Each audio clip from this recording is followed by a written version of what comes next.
Okay जी, ठीक है। तो यहाँ पे इन्होंने कन्वर्जन के लिए बताया कि आप you can use convert dot to in 32, convert dot to single, convert dot to double according to data type, and you can use parse method as well. ठीक है, पार्स मेथड पे कन्वर्ट करने का भी क्या प्रोसीजर है, आपने एक वेरिएबल इनपुट ले लिया स्ट्रिंग में कंसोल डॉट रीड लाइन, और उसको उसी को आपने मल्टीपल उसमें जो है वो ट्रांसफॉर्म कर दिया। कैसे किया, double radius is equal to एक जो आपने इनपुट लिया है स्ट्रिंग में, वो आप उसको डबल में पार्स करवाना चाह रहे हैं, तो उसके लिए आप क्या करेंगे, वेरिएबल डिक्लेयर करेंगे double radius is equal to double dot parse का मेथड, बिल्ट इन मेथड, और उस मेथड के अंदर आप इनपुट दे देंगे वही var। तो जो आपने इनपुट दिया होगा जिसको वो स्ट्रिंग में कंसीडर कर रहा होगा, उस स्ट्रिंग को पार्स कर देगा डबल में। सिमिलरली आप ये भी कर सकते हैं कि आप ये टू वे स्टेप यूज करने के बजाय आप डायरेक्ट करें double radius is equal to double dot parse and console dot read line, यानी कि यूजर से इनपुट लें, उसको डायरेक्ट डबल में पार्स करवा दें। इसी तरह सेम मेथड इंटीजर के लिए होगा, int value is equal to int dot parse console dot read line। Float के लिए करना है तो float value is equal to float dot parse console dot read line. ये पार्सिंग और ये कन्वर्जन जरूरी है, क्योंकि रीड लाइन का मेथड हमेशा स्ट्रिंग इनपुट लेगा। अगर आप 100 इनपुट दे रहे हैं तो रीड लाइन उसको भी स्ट्रिंग समझ है, क्योंकि string can be anything. string can be a number, string can be a character, string can be a sequence of characters, sequence of numbers as well, special character as well। so आप जो भी input देंगे console dot read line का method by default उसको string consider कर रहा होगा। आपने अकॉर्डिंग टू दैट उस वेरिएबल, उस टाइप को, उस डाटा को जिस वेरिएबल में स्टोर करना है, उसकी जो डाटा टाइप होगी उसी के अकॉर्डिंगली आप उसको पार्स करवाएंगे या कन्वर्ट करवाएंगे।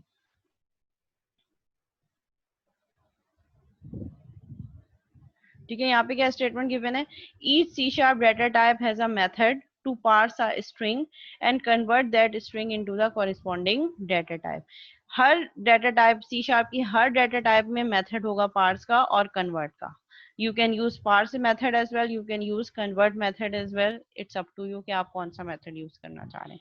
हर डाटा टाइप के लिए पार्सिंग मेथड भी है और हर डाटा टाइप के लिए कन्वर्ट का मेथड भी है। Okay, now how can we create classes, ये तो हम पहले भी डिस्कस कर चुके हैं, आज हम थोड़ा सा और डिटेल में देख लेते हैं। Let's say we have a class called calculator having a method name public long add. ये मेथड क्या है, पब्लिक है। इसके रिटर्न टाइप क्या है, ये मेथड रिटर्न करेगा लॉन्ग वैल्यू, और इसका जो हमारे पास मेथड नेम है एडम, और दो इनपुट ले रहा है, दो इंटीजर इनपुट ले रहा है। वैसे ही हम मेथड यूज करेंगे जैसे हम इससे पहले प्रोग्रामिंग फंडामेंटल में मेथड यूज करते थे। मेथड किस तरीके से क्रिएट हो गया, सबसे पहले एक्सेस मॉडिफायर, मेथड की रिटर्न टाइप। ठीक है, सबसे पहले हमारे पास एक्सेस मॉडिफायर होगा और मेथड यूजली हर मेथड के लिए यूजली ये चीज हम कह रहे होते हैं कि method should be public so that it can be accessible through anywhere. So method को हम हमेशा पब्लिक ही रखते हैं। रिटर्न, अब सबसे पहले मेथड का access modifier which should be public, then return type of method. इस केस में हमारे पास ये फंक्शन क्या है, ये रिटर्न कर रहा है, तो इसलिए हम इसको फंक्शन कंसीडर करेंगे। और ये रिटर्न रिटर्न क्या कर रहा है, एक लॉन्ग वैल्यू, यानी कि जो हमारे पास रिटर्न टाइप है उसके डाटा टाइप क्या होगी, long. Then name of method and round brackets के अंदर अगर आपने कुछ आर्ग्यूमेंट देने हैं इस मेथड में, कॉमा सेपरेटेड वैल्यू। और फिर ये बॉडी ऑफ मेथड है, और इस बॉडी ऑफ मेथड में फंक्शन में हमने क्या किया, रिटर्न वैल्यू 1 प्लस वैल्यू 2। ये वैल्यू 1 और वैल्यू 2 की जो भी वैल्यू यूजर पास करेगा इस मेथड को जब कॉल करेगा, तो उन दोनों वैल्यूज को ऐड करना और वापस रिटर्न करवा देना। अच्छा, एक चीज हमें माइंड में ये रखनी है कि ये जो वैल्यू 1 और वैल्यू 2 है, ये value 1 and value 2 are local variable. Local variable का मतलब ये है कि इस वैल्यू 1 और इस वैल्यू 2 का स्कोप इस फंक्शन की बॉडी के अंदर है। अगर मैं इसके बाहर जाके वैल्यू 1 को कहीं यूज करना चाहूँ तो ये क्या होगा, इनएक्सेसिबल होगा, क्योंकि ये लोकल वेरिएबल है। लोकल वेरिएबल मीन्स इसी फंक्शन की मेथड बॉडी के अंदर इट कैन बी यूज। ठीक है, सो हमने कैलकुलेटर की क्लास बनाई, इसमें एक मेथड रखा, फंक्शन रखा, वो फंक्शन दो इंटीजर इनपुट ले रहा है और उन दोनों को सम करके रिटर्न कर रहा है। ठीक है, अब हम देखेंगे कि ऑब्जेक्ट कैसे क्रिएट होता है क्लास का। क्लास का ऑब्जेक्ट क्रिएट होता है by using name of class. Name of object जो आप रखना चाह रहे हैं, इट कुड बी एनीथिंग, जो आप वेरिएबल का नाम रखते हैं वही नेमिंग कन्वेंशन यूज होगी ऑब्जेक्ट के नाम के लिए। Is equal to new. New किस लिए यूज होता है, डायनेमिकली रन टाइम पे मेमोरी एलोकेट करने के लिए। And calculator is the name of constructor.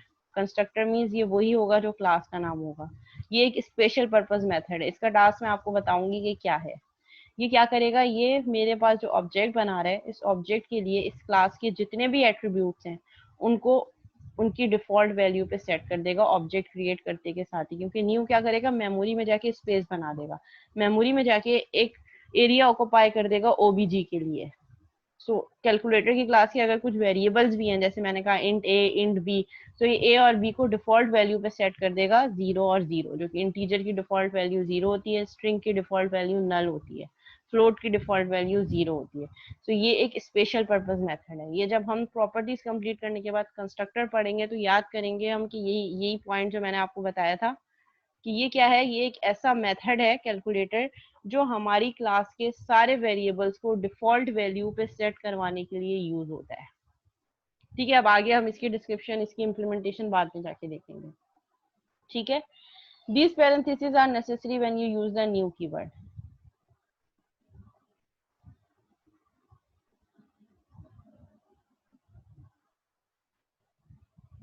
नहीं, ये कंस्ट्रक्टर हम इसलिए यूज करते हैं ताकि जैसे ही ऑब्जेक्ट क्रिएट हो न्यू के कीवर्ड के थ्रू, तो उसी वक्त उस ऑब्जेक्ट के लिए उस क्लास के जितने भी वेरिएबल्स हैं वो उन ये कंस्ट्रक्टर क्या करेगा, उन सारी वैल्यूज को, उन सारे वेरिएबल्स को डिफॉल्ट वैल्यू पे सेट कर देगा। ठीक है, they let you pass data to a class constructor, the special method that lets you initialize the data in a class। ठीक है, ये क्या कह रहे हैं, ये कंस्ट्रक्टर क्या है, एक स्पेशल मेथड है जो कि आपको हेल्प आउट कर रहा होता है initialization of data in a class, जो क्लास का डेटा है उसको इनिशियलाइज करने के लिए। ऑब्जेक्ट कंस्ट्रक्टर नहीं होता, constructor is a special method जो उस ऑब्जेक्ट के लिए सारी फील्ड्स को इनिशियलाइज करवाता है। ठीक है, अभी हम कंस्ट्रक्टर डिस्कस नहीं कर रहे हैं, अभी हम क्लासेस क्रिएट करना देख रहे हैं। अब जब कंस्ट्रक्टर का जब टॉपिक आएगा प्रॉपर्टीज के बाद, वो फिर हम डिटेल में देखेंगे। ठीक है, अभी आप इसको सिर्फ ये कंसीडर कर लें कि ये कैलकुलेटर एक कंस्ट्रक्टर है जो कि ऑब्जेक्ट के लिए, यानी कि जो मैंने ऑब्जेक्ट नया बनाया है उसके लिए क्लास की सारी फील्ड्स को इनिशियलाइज कर देगा। Classes must be instantiated dynamically with use of the new operator. New operator जरूरी है जो कि डायनेमिकली रन टाइम पे मेमोरी एलोकेट करेगा। The new operator returns a reference to the new object. और ये जो न्यू ऑपरेटर क्या कर रहा है, रेफरेंस रिटर्न कर रहा है, यानी कि ये जो ऑब्जेक्ट बनेगा मेमोरी में उसका एड्रेस बता रहा होगा कि ये मेमोरी में जो ऑब्जेक्ट है ये इस एड्रेस पे जाके स्टोर है, so that we can reference those variable through that name.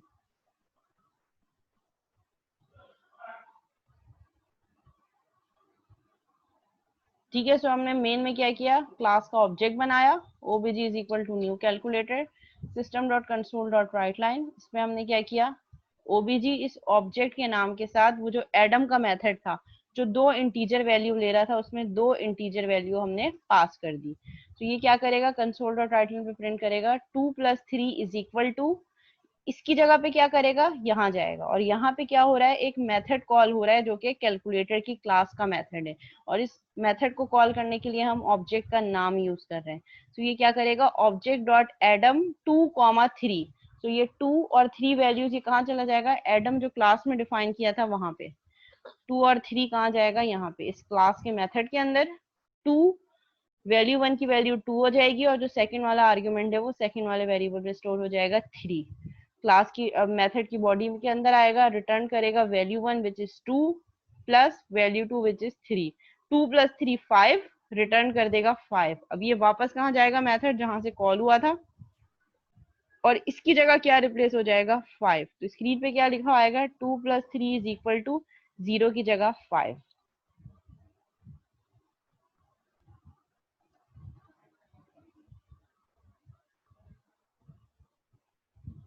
Ji class यहाँ तक क्लियर है, यहाँ तक किसी को कोई क्यूरी तो नहीं है कंस्ट्रक्टर के अलावा।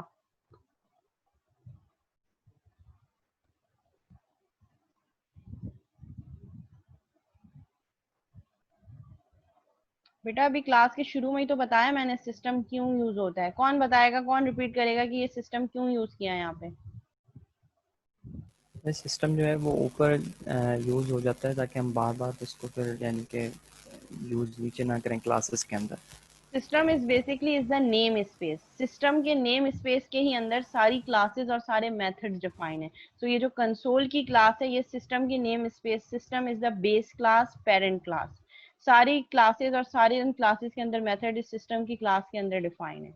तो अगर हम अपने प्रोग्राम से पहले जो मेन सबसे फर्स्ट हमारे पास जो लाइन है उसमें अगर हम यूजिंग सिस्टम की नेम स्पेस यूज कर लेंगे तो यहाँ पे हमें सिस्टम यूज करने की जरूरत नहीं होगी, क्योंकि हमने फर्स्ट लाइन पे कह दिया कि यूजिंग सिस्टम, यानी कि सिस्टम के अंदर जितनी भी क्लासेस हैं हम उनको डायरेक्ट एक्सेस कर सकते हैं। और अगर हमने यूजिंग सिस्टम ऊपर यूज नहीं किया होगा तो जब जब मुझे console dot write line, console dot read line, जितने मेथड जरूरी होंगे उन सब के लिए मुझे सिस्टम यहाँ पे लिखना जरूरी होगा।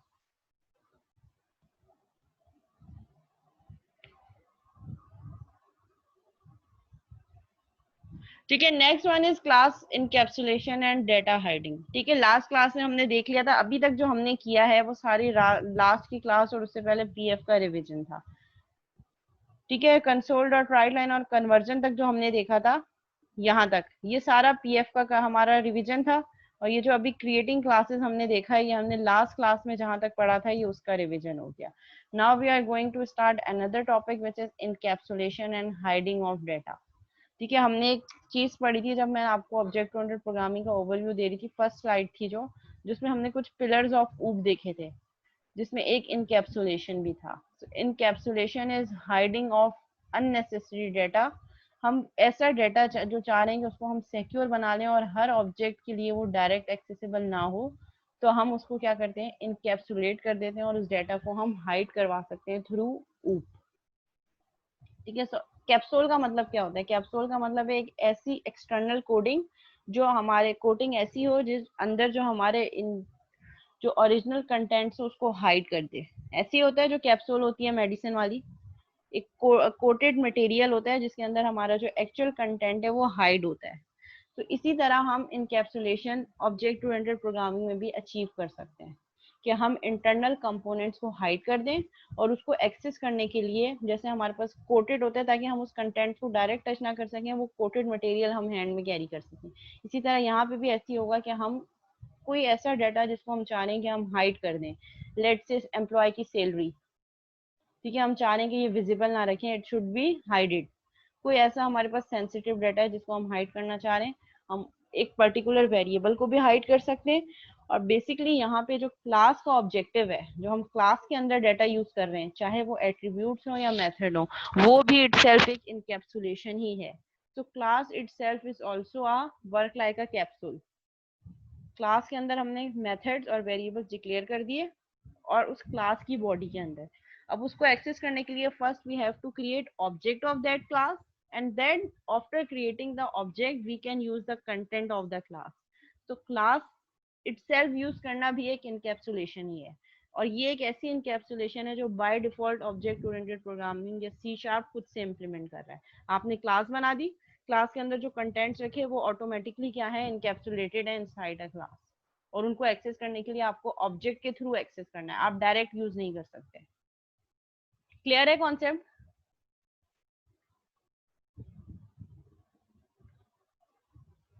ठीक है, encapsulation is the term for not only grouping data and behaviour. Encapsulation क्या है कि सिर्फ आप डाटा और बिहेवियर को ग्रुप करने के बजाय उसको इनकैप्सुलेट कर दें। इनकैप्सुलेट का मतलब क्या है, उसको हाइड कर दें। और जब भी एक्सेस करना हो, एक्सेस करने के लिए आप पहले ऑब्जेक्ट बनाएं और ऑब्जेक्ट के नाम के साथ आप उसको एक्सेस करें। जैसे यहाँ पे इसी वाली एग्जांपल को हम देखते हैं, क्लास है कैलकुलेटर की जिसके अंदर एक मेथड है एडम का। अब ये एडम का मेथड मैंने इसको पब्लिक रखा है, लेकिन मैं कभी भी ऑब्जेक्ट के नाम क्रिएट किए बगैर मैं इस एडम को डायरेक्ट एक्सेस नहीं कर सकती विदाउट कॉलिंग ओबीजी। इसीलिए पहले इस एडम को एक्सेस करने के लिए मैंने क्लास का ऑब्जेक्ट बनाया और उस ऑब्जेक्ट के नाम के साथ अब एक रेफरेंस मिल गया। अब मैं रेफरेंस के साथ इस एडम के मेथड को एक्सेस कर सकती हूँ, डायरेक्ट एक्सेस नहीं है। So that is encapsulation. मैंने अपने डेटा को इनकैप्सुलेट कर दिया, हाइड कर दिया, और उसको एक्सेस करने के लिए पहले मुझे क्लास का एक्सेस चाहिए होगा और क्लास का एक्सेस थ्रू ऑब्जेक्ट मुझे मिल गया। अब उस रेफरेंस के थ्रू ही मैं उस मेथड को एक्सेस कर सकती हूँ। So that is the main idea behind encapsulation. But also hiding data within a class, the capsule. वो क्या कह रहा है कि आप जो क्लास के अंदर डाटा को हाइड कर रहे हैं वो भी इनकैप्सुलेशन है, और क्लास यहाँ कैसे वर्क कर रही है, एज अ कैप्सूल, जिसके अंदर इंटरनल कंटेंट को हमने हाइड कर दिया। अब उस इंटरनल कंटेंट को हम हाइड यूज कैसे कर सकते हैं, पहले उस क्लास का ऑब्जेक्ट बनेगा और फिर उस ऑब्जेक्ट के नाम से हम उसको यूज कर सकते हैं। इससे पहले हमने पीएफ में ऐसा नहीं किया था, वेरिएबल यूज किया, मेथड यूज किया और मेथड को कॉल कर दिया। लेकिन अब हम क्या कर रहे हैं, मेथड जो क्लासेस बना रहे हैं, क्लासेस के अंदर मेथड्स को एक्सेस करने के लिए पहले ऑब्जेक्ट बना रहे हैं और फिर उस ऑब्जेक्ट के नाम के साथ उन मेथड्स को या उन फील्ड्स को एक्सेस कर रहे हैं। So that minimum access about the inner working of a class is exports outside the class. So that हम minimum access दें outside the class. This reduces the chances that callers will modify the data inappropriately. ठीक है, जो call कर रहा है वो class के मेथड को यूज तो कर सकता है लेकिन उसको मॉडिफाई नहीं कर सकता। तो हमारे पास डेटा सिक्योरिटी अचीव हो रही है। और हम एक तो अचीव हो रही है इनकैप्सुलेशन थ्रू क्लास, जो हम क्लास के अंदर कंटेंट्स रख रहे हैं वो भी इनकैप्सुलेशन है जो बाय डिफॉल्ट खुद से हो रही है। और अगर हम as a developer, as a programmer खुद से और ज्यादा इनकैप्सुलेशन करना चाह रहे हैं किसी भी पर्टिकुलर मेथड या किसी भी पर्टिकुलर एट्रीब्यूट को, so we can do it through access modifiers. Access modifiers क्या बता रहे होते हैं हमें कि इस वेरिएबल को हम कहाँ कहाँ एक्सेस कर सकते हैं through the types of access modifiers. So these are basically 5 different access modifiers जो कि हमारे attributes और methods की accessibility define कर रहे होते हैं कि हम किस तरीके से use कर सकते हैं। ठीक है, इसको मैं वन बाय वन डिस्कस कर लेती हूँ, फिर ब्रेक लेंगे, ब्रेक के बाद जब वापस आएंगे तो फिर हम देखेंगे कि हमारे पास प्राइवेट कैसे काम। अभी तक तो हम पब्लिक पे काम करते आ रहे थे।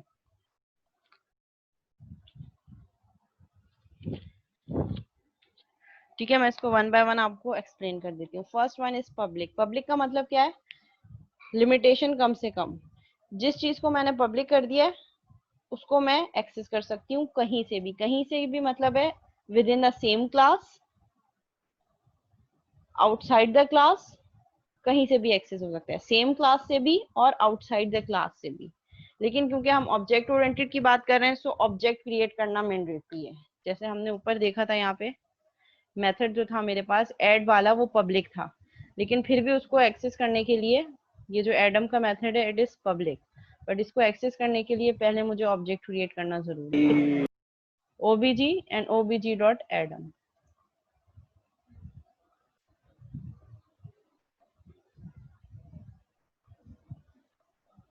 ठीक है, सो पब्लिक क्या है, एक्सेसिबल फ्रॉम एनीवेयर। जिस क्लास के अंदर डिफाइन किया है वहां से भी एक्सेस कर सकते हैं, उस क्लास के बाहर भी आप उसको जो है वो एक्सेस कर सकते हैं। और अगर डिफरेंट लाइब्रेरी में है, मतलब डिफरेंट नेम स्पेस में है लेकिन आपने उसको पब्लिक रखा है, आप उसको तब भी एक्सेस कर सकते हैं through object name. Protected. Protected का मतलब क्या है, इनहेरिटेंस आ गई। प्रोटेक्टेड में किस क्या क्या चीजें होंगी, जिस क्लास के अंदर डिफाइन हुआ है उसी क्लास में एक्सेसिबल होगा। जिस चीज को आपने प्रोटेक्टेड रखा, लेट से मेरे पास एक वेरिएबल है इंटीजर ए, अगर मैं उस इंटीजर ए को पब्लिक रख रही हूँ सो वो इंटीजर ए जिस क्लास के अंदर मैंने डिफाइन किया है मैं वहां से भी एक्सेस कर सकती हूँ। उस क्लास के अलावा कोई और क्लास सेम नेम स्पेस में, वहां से भी एक्सेस हो सकता है। और अगर मेरे पास कोई और फोल्डर है, कोई और नेम स्पेस बनी हुई है तो उस अनदर नेम स्पेस से भी मैं उसको एक्सेस कर सकती हूँ। सो पब्लिक में मेरे पास क्या है, लिमिटेशन कम से कम है। जिस फील्ड को मैंने पब्लिक रख दिया उसको मैं कहीं से भी एक्सेस कर सकती हूँ, but with object name. Object name तो है ही मैंडेटरी ना, वो तो है ही जरूरी। लेकिन पब्लिक एक्सेस मॉडिफायर है, so it can be access from anywhere, same class, another class, different class, कहीं से भी। प्रोटेक्टेड की आपके पास क्या लिमिटेशन है कि प्रोटेक्टेड सिर्फ वही यूज होगा जिस क्लास के अंदर आपने डिफाइन किया है, और उस क्लास से कोई और क्लास अगर इनहेरिट हो रही है सो उन इनहेरिटेड क्लास में यूज हो सकता है। लाइक पेरेंट चाइल्ड रिलेशनशिप, कि अगर मेरे पेरेंट्स की कोई चीज है तो उसको या तो मेरे पेरेंट एक्सेस कर सकते हैं या उसकी एक्सेसिबिलिटी उन्होंने सिर्फ मुझे दी है। ठीक है, तो पेरेंट चाइल्ड रिलेशनशिप। ठीक है, लेट से इसकी एग्जांपल ऐसे हो सकती है कि एक अकाउंट है, ठीक है, तो उस अकाउंट का एक्सेस या तो मेरे फादर ने अपने पास रखा है या मुझे दिया है, तो उसको या तो वो एक्सेस कर सकते हैं या मैं एक्सेस कर सकती हूँ। प्रोटेक्टेड पेरेंट एंड चाइल्ड, एक पेरेंट के जितने मल्टीपल चाइल्ड हो सकते हैं, तो वो जो चीज आपने पेरेंट में डिक्लेयर की है, लेट से मेरे पास एक पेरेंट क्लास है जिसमें मैंने डिक्लेयर किया प्रोटेक्टेड इंट ए, ठीक है, एक वेरिएबल है इंट ए जिसको मैंने प्रोटेक्टेड रखा है, और क्लास कौन सी है मेरी, क्लास है लेट से पर्सन की, ठीक है। अब फिर मैंने उस पर्सन की क्लास से एक और क्लास ड्राइव की जो कि एम्प्लॉय, क्योंकि एम्प्लॉय भी पर्सन की क्लास से बिलोंग कर रहा है, तो वो जो इंट ए मैंने रखा था वो उस एम्प्लॉय के लिए एक्सेसिबल होगा। मैंने एक और क्लास बनाई टेस्ट, जिसको मैंने पर्सन से इनहेरिट नहीं करवाया, लेकिन मैं चाह रही हूँ कि मैं उस पर्सन की क्लास का जो प्रोटेक्टेड वाला कंटेंट है इंट ए, वो मैं एक्सेस कर सकूँ नेक्स्ट क्लास में टेस्ट में, तो वो मैं नहीं कर सकूंगी, क्योंकि प्रोटेक्टेड की फंक्शनैलिटी की क्या है, पेरेंट यूज कर सकता है और चाइल्ड यूज कर सकता है। क्लियर हो गया प्रोटेक्टेड। पब्लिक ऐसा है कि मैंने एक वाटर कूलर लगा दिया किसी भी एक जो है वो जनरल प्लेस पे, तो वो पब्लिक है, हर कोई आके उससे पानी पी सकता है। प्रोटेक्टेड क्या हो सकता है, प्रोटेक्टेड ये हो सकता है कि मैंने कहा कि जो कीट है, कीट के अंदर मैंने एक वाटर कूलर लगा दिया, तो उसको कौन यूज कर सकता है, वही लोग जो कीट के स्टाफ, फैकल्टी और कीट के स्टूडेंट्स, तो it can be protected. Limited हो गई ना फंक्शनैलिटी, कीट का स्टाफ, फैकल्टी और स्टूडेंट्स यूज कर सकते हैं। वो जब हम इनहेरिटेंस पढ़ेंगे तो आपको पता चल जाएगा कि इनहेरिट कैसे होता है। Third one is internal. Internal की क्या फंक्शनैलिटी है, जिस क्लास के अंदर आपने डिफाइन किया है वहां से एक्सेस हो सकता है, और एक नेम स्पेस के अंदर, जब आप देखते हैं ना नेम स्पेस बनती है, जैसे आप कोई कंसोल एप्लीकेशन या विंडोज फॉर्म बनाते हैं तो वो क्या बनता है, सबसे पहले कंसोल एप्लीकेशन के अंदर क्लास बनती है और उसके अंदर एक मेन मेथड होता है, उसके अंदर आप मल्टीपल क्लासेस बना सकते हैं। सो वो जो कंसोल एप्लीकेशन होता है, तो वो साइड पे जो सोल्यूशन एक्सप्लोरर होता है, वहां पे उसका एक मेन फोल्डर कौन सा होता है, कंसोल एप्लीकेशन 1, उसको जब आप एक्सपेंड करते हैं तो उसके अंदर सारी क्लासेस का नाम आ जाता है। सो इंटरनल क्या बता रहा है कि एक नेम स्पेस या एक फोल्डर या एक लाइब्रेरी के अंदर जितनी भी क्लासेस बनेंगी, इंटरनल वाला मॉडिफायर उन सब क्लासेस के लिए एक्सेसिबल होगा। लेट से मेरे पास एक नेम स्पेस है, नेम स्पेस कंसोल एप्लीकेशन 1, और एक नेम स्पेस है कंसोल एप्लीकेशन 2, दो अलग अलग फोल्डर्स हैं। कंसोल एप्लीकेशन में मेरे पास 5 क्लासेस हैं और कंसोल एप्लीकेशन 2 में मेरे पास 2 क्लासेस हैं फॉर एग्जांपल। अब जो चीज मेरे पास कंसोल एप्लीकेशन 1 है, उसमें एक चीज मैंने एक क्लास में यूज की है इंटरनल, तो वो उस एप्लीकेशन, उस नेम स्पेस के अंदर जितनी क्लासेस हैं उन सब के लिए एक्सेसिबल होगा। कंसोल एप्लीकेशन 2 की कोई क्लास उसको एक्सेस नहीं कर सकती।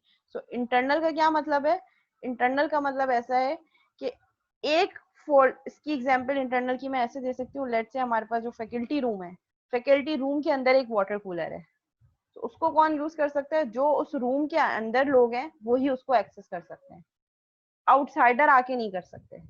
नेक्स्ट फैकल्टी रूम है, एक और फैकल्टी रूम है, उसका एक अपना वाटर कूलर है या डिस्पेंसर है, उसको कौन यूज करेगा, जो उस फैकल्टी, उस स्पेसिफिक एरिया के जो लोग हैं वही उसको एक्सेस कर सकते हैं। तो इसकी लिमिटेशन और बढ़ गई। Then we have internal protected.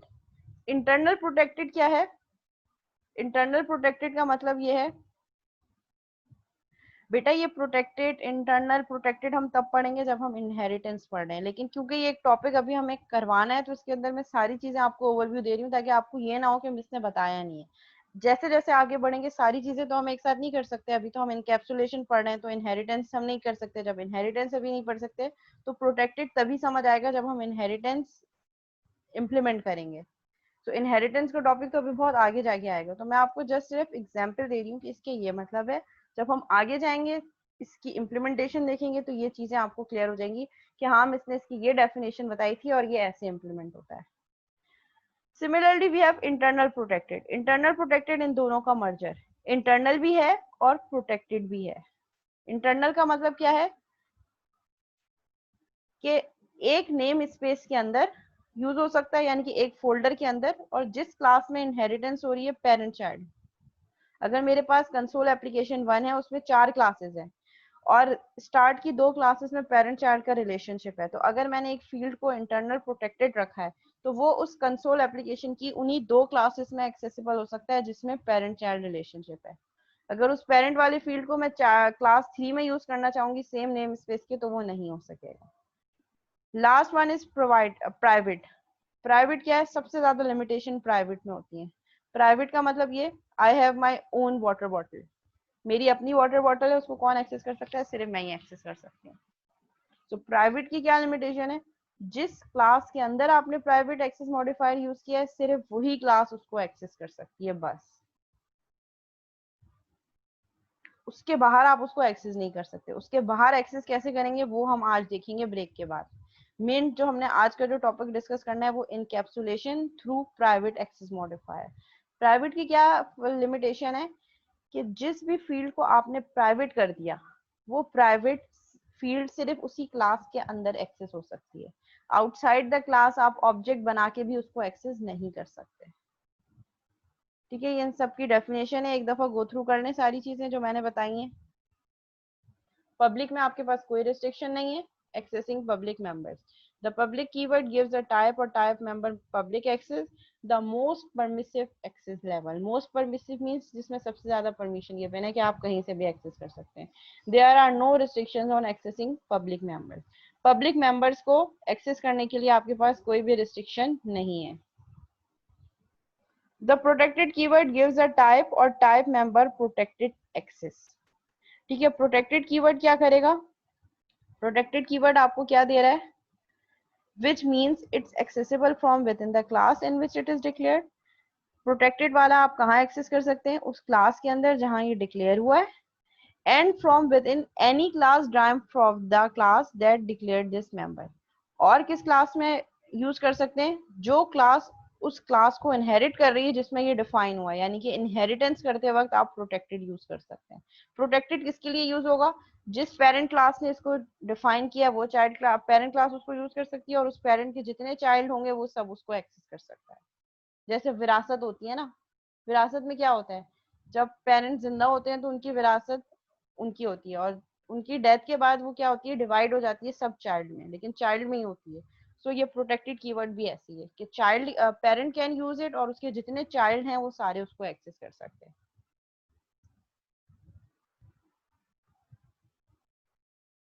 Internal keywords give a type or type member internal access which is accessible only within the files in the same assembly। Same assembly मतलब जो एक फोल्डर के अंदर फाइल्स होंगी उन्हीं के लिए एक्सेसिबल होगा। जैसे मैंने आपको एक रूम की specific example the. It is an error to reference a member with internal access outside the assembly within which it was defined। अगर एक क्लास कंसोल एप्लीकेशन 1 में डिफाइन है, उसके एक वेरिएबल को मैं एक और क्लास में यूज करना चाह रही हूँ जो कि दूसरी कंसोल एप्लीकेशन में, तो फिर मेरे पास एरर आएगा क्योंकि मैंने क्या मॉडिफायर रखा है, internal. It can use with in internal console application. उस एप्लीकेशन के अंदर जितनी क्लासेस होगी उन सबके लिए एक्सेसिबल होगा, लेकिन अगर मैं उस फोल्डर से बाहर एक्सेस करना चाहूंगी तो एक्सेस नहीं होगा। प्राइवेट कीवर्ड क्या कर रहा है हमारे पास, प्राइवेट जो है वो क्या है, accessible only with in the body of the class. Private members को आप सिर्फ वहीं यूज कर सकते हैं जिस क्लास के अंदर आपने उसको यूज किया है। और अगर आप कोई एक्सेस मॉडिफायर यूज नहीं कर रहे तो बाय डिफॉल्ट वो प्राइवेट होता है। यानी कि अगर आप एक्सप्लिसिटली खुद से कोई एक्सेस मॉडिफायर यूज नहीं कर रहे, आप इंट ए छोड़ रहे हो, तो वो बाय डिफॉल्ट आपका कंपाइलर उसको क्या कंसीडर करेगा कि ये प्राइवेट है। ठीक है, अब इसकी विजिबिलिटी देख लेते हैं। ये लास्ट स्लाइड है, इसको देखने के बाद ब्रेक पे जाते हैं। 15 मिनट्स के ब्रेक के बाद वापस आते हैं और फिर कंटिन्यू करते हैं कि प्राइवेट को हम कैसे एक्सेस कर सकते हैं। ठीक है, लेट्स से एक्सेस मॉडिफायर्स हैं ये मेरे पास सारे, private, protected internal and public. अब इनकी विजिबिलिटी हम देख रहे हैं। एक क्लास लाइब्रेरी, दूसरी क्लास लाइब्रेरी। ठीक है,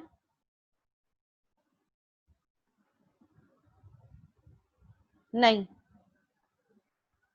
पेरेंट और चाइल्ड का रिलेशनशिप क्या है, top to bottom. Asad Shaikh आपके क्वेश्चन का मैं आंसर कर रही हूँ। Parent child relationship is top to bottom. Parent के कंटेंट चाइल्ड एक्सेस कर सकता है। ठीक है, मेरा जो हिस्सा है वो अपने फादर की विरासत में है, लेकिन मेरी जो अपनी पर्सनल इन्वेस्टमेंट है उसमें मेरे पेरेंट का कोई वो नहीं है। हाँ, मैं अपनी मर्जी से कुछ देना चाहूँ तो वो अलग है, लेकिन उसमें उनका कोई पार्ट नहीं है। इसी तरह मेरे पास जो पेरेंट चाइल्ड रिलेशनशिप है ये टॉप टू बॉटम होता है। पेरेंट के सारे एक्सेसिबल जो वो एलिमेंट्स हैं, वेरिएबल्स हैं, वो चाइल्ड के लिए एक्सेसिबल होते हैं। हाँ, अब मैं जो चाइल्ड है उसका जो चाइल्ड होगा उस चाइल्ड के कंटेंट्स अपने चाइल्ड के लिए एक्सेसिबल होंगे, and child can have their own जो है वो फील्ड एज वेल। तो वो जब हम इनहेरिटेंस पढ़ेंगे तो ये सारे कॉन्सेप्ट आपके क्लियर हो जाएंगे। अभी इनहेरिटेंस में अपने आप को कंफ्यूज नहीं करें, ठीक है। तो प्राइवेट को हम कहाँ एक्सेस कर सकते हैं, जिस क्लास में डिफाइन किया उस क्लास में एक्सेस कर सकते हैं, बेस क्लास, यानी कि जिस क्लास के अंदर मैंने डिफाइन किया है that is base class. Drive class में प्राइवेट यूज नहीं हो सकता, यानी कि अगर एक पेरेंट क्लास है उसमें मैंने एक फील्ड को प्राइवेट रखा है, उसकी चाइल्ड क्लास भी उस प्राइवेट को एक्सेस नहीं कर सकती। प्राइवेट की लिमिटेशन सबसे ज्यादा है, मीन्स प्राइवेट को हम उसी क्लास में यूज कर सकते हैं जिस क्लास से मैंने प्राइवेट को यूज किया है। उसके अलावा ना तो वो सेम क्लास लाइब्रेरी की ड्राइव क्लास में यूज हो सकती है, ना ही वो किसी और क्लास लाइब्रेरी में। Then we have protected. Protected कहाँ यूज हो सकता है, एक नेम स्पेस के अंदर जो पेरेंट क्लास है उसमें, और उसकी जो ड्राइव क्लास है यानी कि जो चाइल्ड क्लास में उसमें, लेकिन outside the class library access नहीं हो सकता। मतलब अगर किसी और फोल्डर की क्लास है उसमें एक्सेस नहीं हो सकता। सिमिलरली इंटरनल, इंटरनल कहाँ एक्सेस होगा, with in a same library. Base class भी एक्सेस कर सकती है, ड्राइव क्लास भी एक्सेस कर सकती है, और उसके अलावा अगर कोई और क्लास है जिसमें पेरेंट चाइल्ड का रिलेशनशिप नहीं है वो भी एक्सेस कर सकता है। जबकि प्रोटेक्टेड में अनदर क्लास भी एक्सेस नहीं कर सकती, इंटरनल में कर सकती है। एंड क्लास लाइब्रेरी 2 तो बिल्कुल ही नहीं कर सकती क्योंकि ये इंटरनल है। तो जिस फोल्डर के अंदर क्लासेस हैं वो सारी क्लासेस उसको एक्सेस कर सकती है, इंटरनल को। प्रोटेक्टेड इंटरनल में सेम नेम स्पेस के अंदर भी हो सकता है, बेस क्लास, चाइल्ड क्लास, और उसकी जो ड्राइव क्लास है उसमें भी यूज हो सकता है। And public accessible from anywhere. देखें पब्लिक की जो है वो परमिशन सबसे ज्यादा है, public can be accessible from anywhere. अच्छा, अटेंडेंस सेंड कर दें अपनी चैट पे।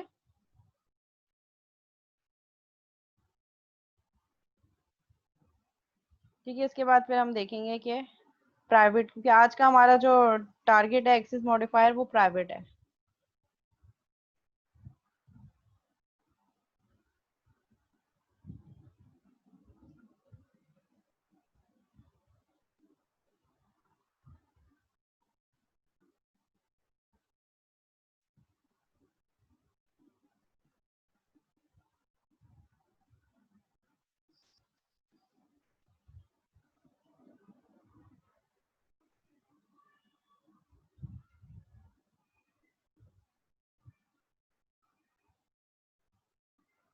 क्विज हम लेंगे लास्ट सेशन में।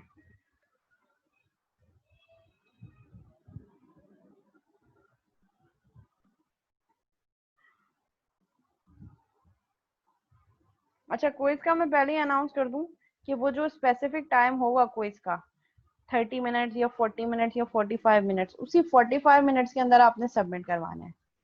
ठीक है, जिसका सबमिट हो गया एक्सेप्ट हो जाएगा, जिसका सबमिट नहीं हुआ एक्सेप्ट नहीं होगा। अब काइंडली ये मुझे वो मत दीजिएगा कि मिस लाइट नहीं थी, मिस इंटरनेट नहीं चल रहा था, क्योंकि जब हम कैंपस में होते थे, जब ये कोरोना वगैरह की वजह से ऑनलाइन क्लासेस नहीं होती थी, तो कैंपस में भी क्या होता था, जो स्टूडेंट क्लास में होता था क्विज देता था उसी टाइम के अंदर उसका क्विज कंसीडर हो जाता था। जो एब्सेंट है वो एब्सेंट है। ठीक है, क्विज का टाइम हम एक्सटेंड नहीं कर सकते। असाइनमेंट तो हो जाती है, ठीक है, एक हफ्ते में सबमिट होगा, 4 दिन में होगा। क्विज का मतलब ये कि आपने विद इन 20 मिनट सबमिट कर देना है। तो जो होगा वो सबमिट करवा देगा, जो नहीं होगा, जिसकी लाइट नहीं है, वो फिर नेक्स्ट क्विज में अटेम्प्ट कर सकता है। ऑन कैंपस में भी तो यही होता था ना।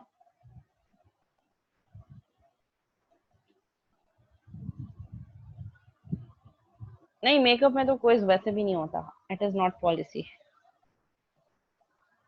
मैंने लास्ट क्लास में कहा था कि आप प्रॉपर्टीज पढ़िएगा, उसी से रिलेटेड क्विज होगा, मुझे याद है। मैंने कहा था आप रिकॉर्डेड लेक्चर देखिएगा, फिर मैं भी पढ़ाऊंगी, उसके बाद हम इम्प्लीमेंट करेंगे, और फिर हो सकता है उससे रिलेटेड जितना हम उस टाइम तक पढ़ चुके होंगे वो सब क्विज में इंक्लूड होगा। मेकअप कल होगा 12 से 3।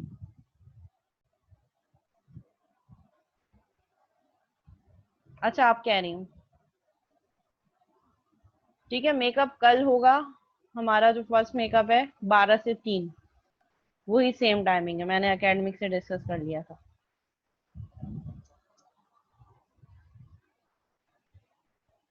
क्विज तो एलएमएस पे ही होगा।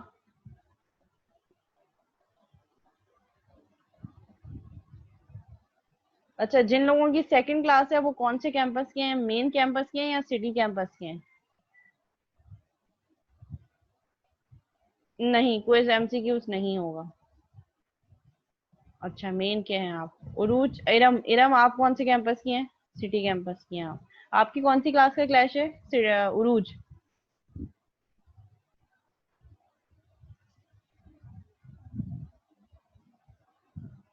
अच्छा, अब देखो जिनका ये क्लैश है, मैंने आगे ये बात एज इट इज कह दी थी कि कुछ स्टूडेंट का क्लैश है, तो उन्होंने ये कहा कि जो है कुछ स्टूडेंट्स का क्लैश अगर हो सकता है तो उसकी वजह से हम क्लास को आगे पीछे नहीं कर सकते, टाइम स्लॉट वही रहेगी 12 से 3।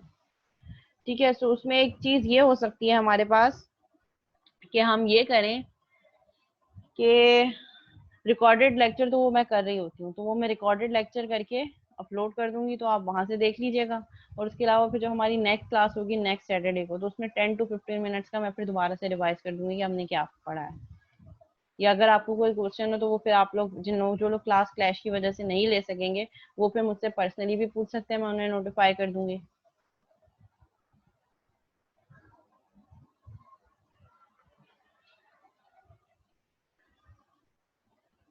एक अटेंडेंस से क्या होगा? अगर एक अटेंडेंस में एब्सेंट मार्क हो जाएंगे तो क्या होगा? 7 तक की तो है ना आप लोगों के पास गुंजाइश। 7 के बाद कोर्स ड्रॉप होता है। तो अगर आप हर क्लास में प्रेजेंट है, कल की क्लास में नहीं होंगे, तो वो एब्सेंट होने से कोई इशू तो होगा नहीं। अच्छा, मीटिंग एंड होने वाली है 16:44 हो रहे हैं मेरे पास। हम 5 बजे दोबारा क्लास स्टार्ट करेंगे आफ्टर ब्रेक ऑफ 15 मिनट्स।